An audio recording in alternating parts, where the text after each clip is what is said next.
Hello, Karim. Here we are Hi. again. How are you, buddy? Always a pleasure to see you, Braco. How's everything? Good, good, good. Same here, my friend. Same here. Great. So, you went through a lot of coaching. You went through our poster coaching master coach. You produced like so many amazing deliverables. Truly, truly, truly amazing. That are presentations that you created were like totally client ready, like absolutely beautiful. And I wanted to talk to you a little bit about coaching, right? Mhm. So, you as a new coach, things that you're going through, and then if you have any questions for me, Yeah. that I might be able to help, let me know. Perfect. So I have to admit that at the beginning, like before we started the course, the difference between coaching and training and a lot of other things, and I'd love to hear your insight on that before I share my experience. The difference between coaching and training and mentoring, as well as just like therapy and psychiatry and all that. Um, So, in a nutshell, I found that the main benefit of coaching, which I actually got from one of your clients, Kelly, was that coaching helps empower people. That was like the answer that really not only shook me, but made me feel okay. Wow, so coaching really does change people's lives. Um, and that's when I realized, oh, okay, so my main job of training is completely different. In training, I'm giving you knowledge and skills to learn Yes. and to apply, and mentoring, I'm actually giving you the solution. But coaching is completely different because it sort of gives you the key. And as you said, and a lot of people say, you ask the right questions, you lead them, or you advise them towards the right door, but you don't actually give them the solution outright. So that's what I learned in my experience from your course. What do you think are the differences between these things or these fields? Yeah, yeah, no, there's certainly like there are huge differences between each one of these. I do know that often question will come up, you know, therapy versus coaching, and I have seen actually just to give you an idea, I have seen a lot of therapists and psychotherapists, a lot of my colleagues moving from that field into coaching. Ah, And what I've heard from them is the reason that they're moving is because in a coaching, they see a lot more positive things happening. Because when somebody comes to be coached, this person can be doing great already. He or she needs some help in specific area. But usually, in a therapy and psychotherapy, we're dealing with people that we really I'm not therapist. I'm not psychotherapist. I just meant generally dealing with the people who really need a lot of help and figure out, because a lot of these people might be depressed and dealing with really big problems that we coaches cannot help. We are not trained. Have to, new coaches have to be very careful. We are not mhm. trained to be therapists. All right. Yeah, While some therapists that are moving to coaching can do coaching and use some of the therapy tools. So yeah, what's the main difference, right? In a coaching, it is our goal, or it should be our goal, to help our client as quickly as possible and use this, brief coaching technique, right? I know some of new coaches will say, yeah, but I need more sessions, gotta make more money. No, right? They might come back for different things depending, what they came, but they didn't come to therapy. You don't yeah, need to dig their childhood and parents and grandparents and brother and sister and no, that's not your job as a coach. Your yeah, job as a coach is to figure out where this person wants to go, right? And sometimes they don't even know, so it's our yeah, job to help them. Often yeah, that happens. They come with one thing and basically they want something else. This happens a yeah. lot. You'll get that through Mhm. experience. But your job is basically to help them to get from that point A where they are today to point B where they really want to go, to coach them. All right. So Mm, that's really our job, and our job is not to give them solution. As you mentioned, mentoring is you're mentoring somebody to get better at work. You're teaching them a lot of things. You're mentoring it. But that's different, right? That's not mhm. coaching, because you are Yeah, basically telling them in many ways what to do. right, as you mentor them. You're helping them very directly and specifically. And then, in training and facilitation, that and you do a lot of that, right? You are a corporate trainer. Yeah. As you said, we give them knowledge, we give them tools, and I think applying a lot of facilitation tools rather than just teaching is where industry is going. It's been going there for many, many years. But you and I deal with adults.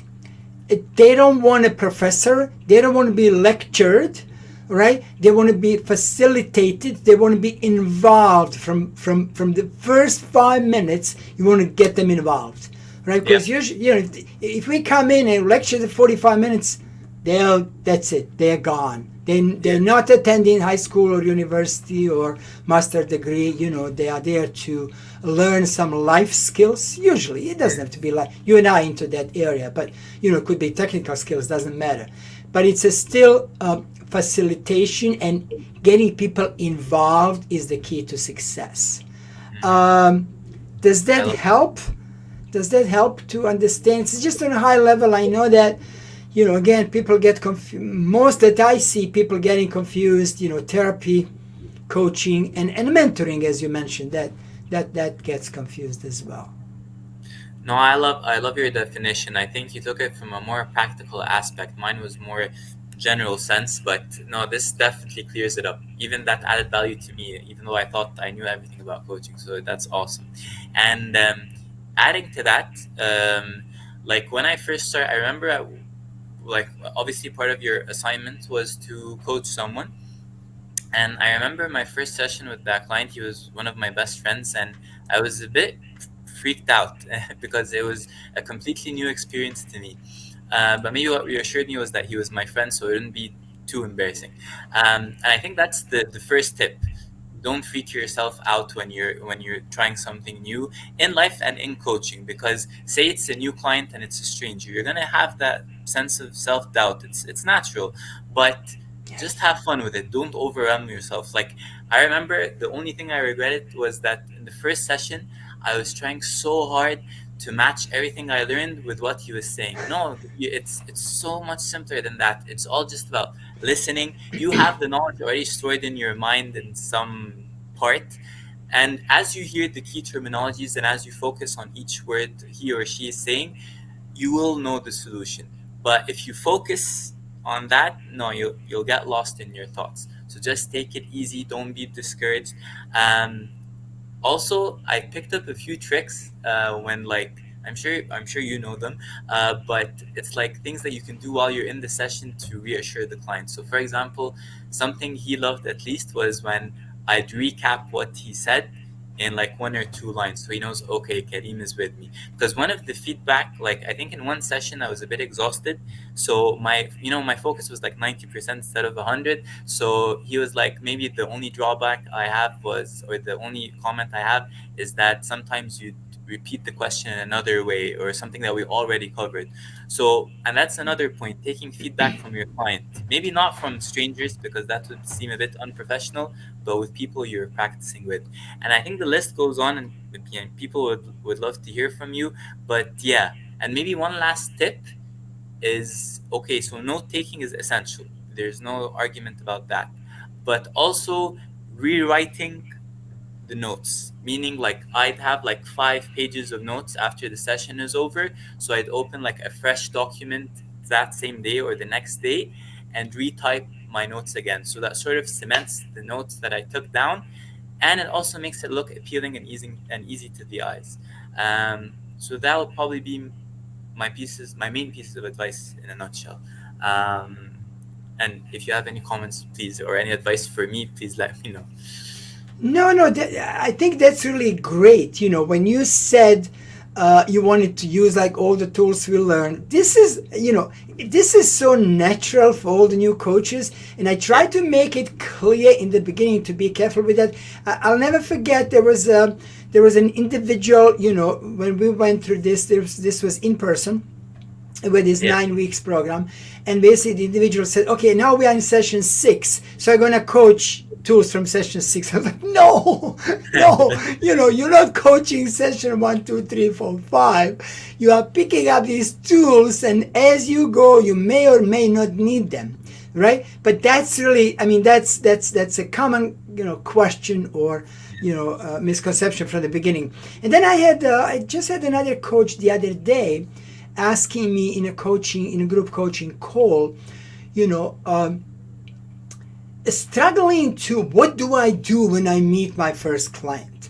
How do I prepare? What's the process I follow? What's the questions I'm going to ask? And then another coach said, well, just listen, right? So this is all good, but in reality, you are a brand new coach. You can listen as much as you want, but you're gonna have to interact with this person, right? So preparing, especially in the beginning, there's nothing wrong to think of some questions. First of all, to hopefully you already know something about the client, right? So you did a take-in form and you understand a little bit what they really want to do. But it's nothing wrong to at least, to prepare your opening or ending question, or you may never ask them, but it's okay to come up with a little process. And in coaching, there's really no process, because once you really know this, you walk in, you are prepared for the session, and you listen and you coach. That's really what it is, because you have all the tools in your toolbox and you pull them as you need them. You don't think about it, but that takes a while to get there.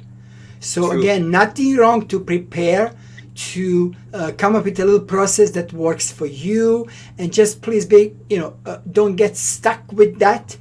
Don't be like, oh, I didn't ask that question that I wanted to ask, because it's not about what you're going to ask. It's about coaching the client. And you obviously did the right thing, right? Which was about stepping back and listening and coaching.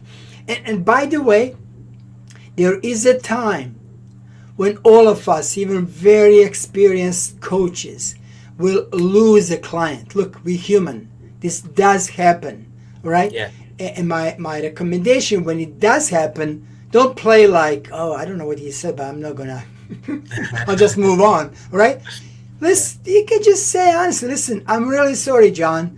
Hey, I had some trouble, personal with my family, with my kids, and I just lost last minute what you said. I'm so sorry.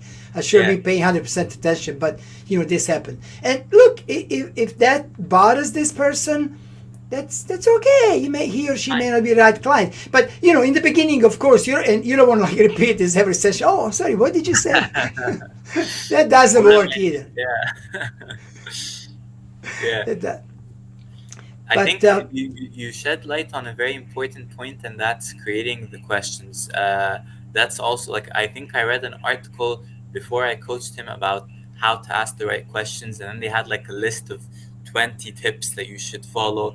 And I think the ones that I remember the most was that don't make them too vague or general, be very specific, and it has to be leading somewhere. So it's not just a question out of curiosity. It has to, because you're obviously, I don't know how many, I think you told me, that's also another important point. You told me, or you shocked me, is more like it, that the session shouldn't be more than 45 minutes, I think. And our session, I don't know, I think it lasted the first time 90 minutes or something. So that was also very important, not to take too long or too much time. Is that the ideal time, 45 minutes?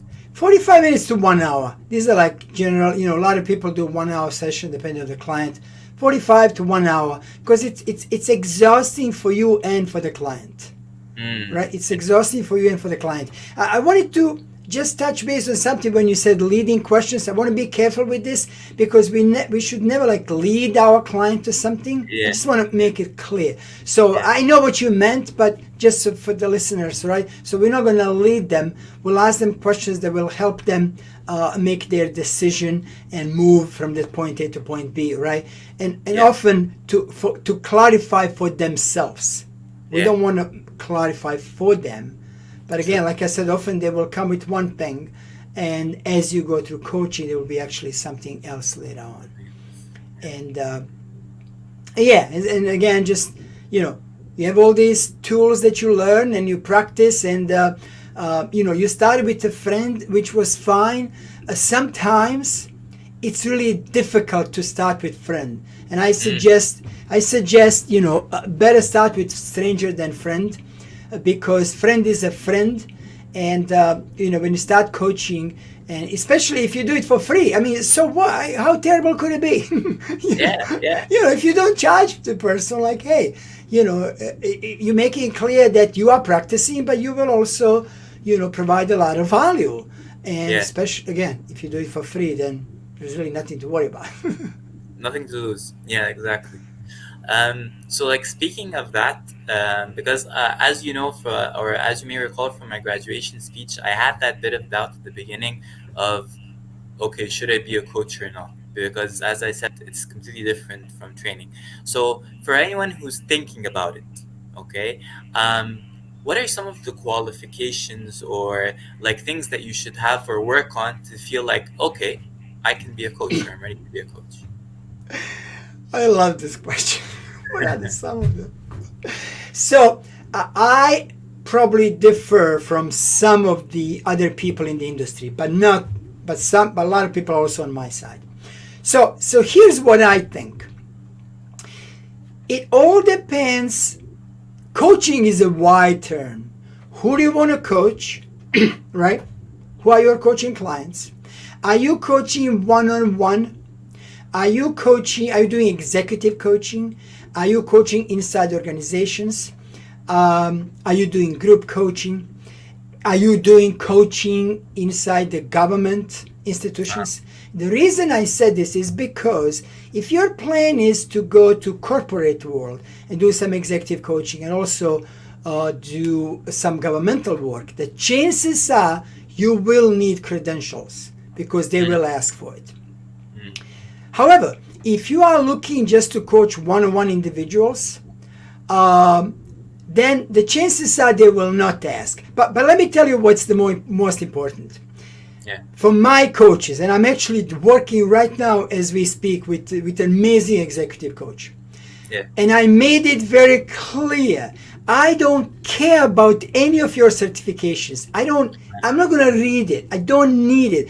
All I care is, can you help me? It took me a long time to find somebody in a specific area where I wanted, which is in this business, right?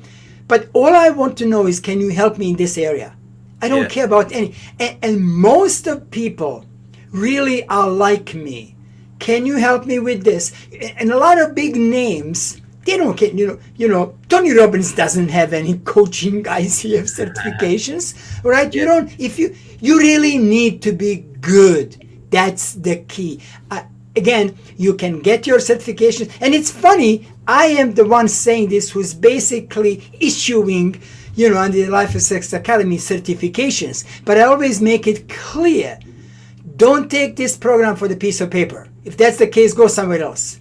True. You want to take my program because you want to be a really great coach.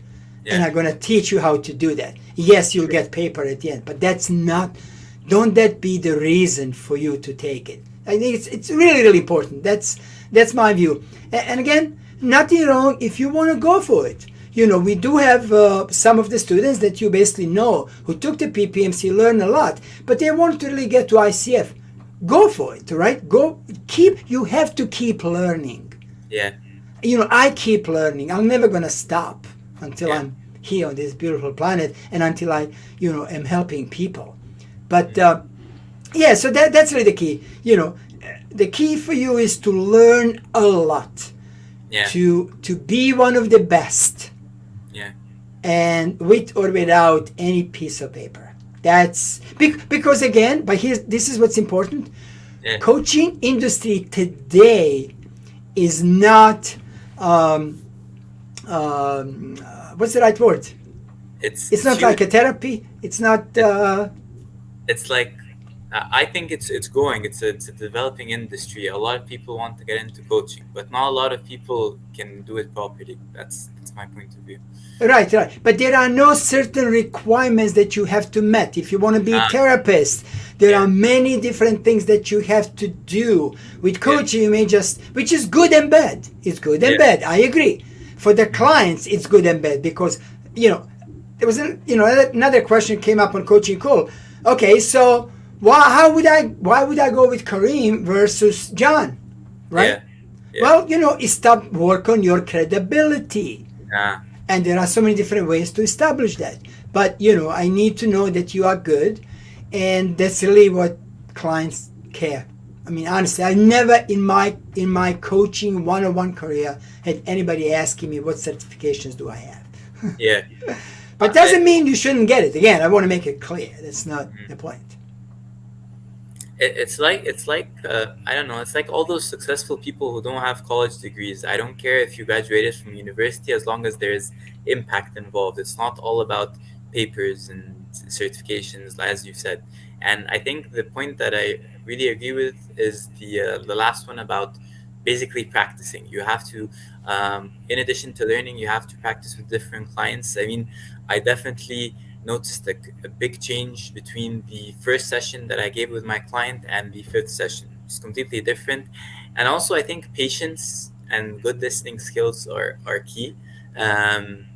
Maybe that's one, because to be patient, you have to have not the calm life, but you have to have time. And so I thought, like, I have so many plans right now, I can't start coaching. I won't give my clients the 100% dedication. That's basically contradicting the purpose of it all. So that's why I currently, as you know, planning or launching training sessions with some other fellow students. Coaching will be the second or third stage. So coaching is not something to take lightly. It needs 100% dedication, not something that you do on the side. Again, that's from my perspective. I agree 100%. And don't think that you will be doing, 8 coaching sessions a day. Not because you're not going to have 8 clients, you might have 50, but you're not going to be successful, if you want to do it right, especially in the beginning, right? It is the exhausting at the end. If you really put yourself 100% into the session, I'm telling you, it's exhausting at the end of each session if you do it right. If you're not exhausted, you're not doing it right. I completely agree. I'd always want to go to bed after every session because my mind was completely drained after each session. So I agree. Okay, so that's regarding. So this, I think, will encourage beginner coaches and any expert coaches who might be hesitant.